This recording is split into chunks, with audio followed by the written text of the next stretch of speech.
Hello guys, so I'm working on this project currently and it's making use of the old Kenyan coins. It's made of brass. These are 10-cent coins. And I just thought to myself, let me share a skill on how to polish them without the polishing solution. So I don't know if you can notice the difference between that is one coin, the second one, and the third one. So guys, this is unpolished,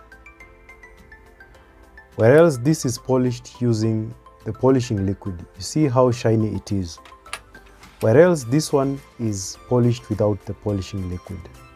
So I'm going to show you how to polish that so that it appears as that, so that it has some shine but it doesn't lose the patina. Stay tuned to learn more.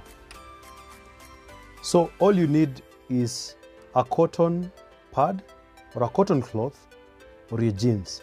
So if you're wearing jeans trousers or a cotton trouser, that's all you need. If you don't have either, you can just get a cotton cloth like this and use it to polish.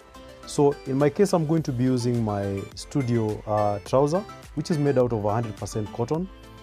You're going to be polishing this.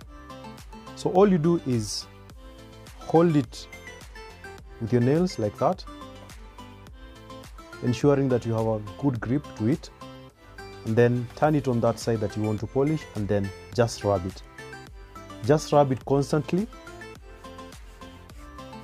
until you achieve the desired effect.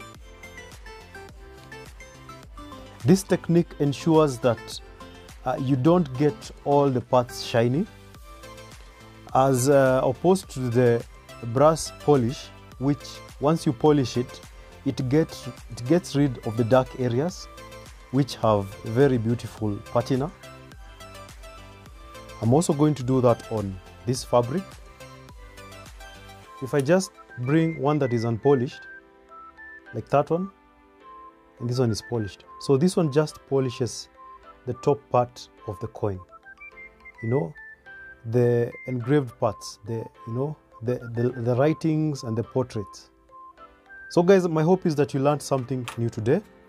If you did, leave a like, share this video, and kindly subscribe to my channel so that I'm able to bring you more informative videos like this. I'll see you in the next video. Bye bye.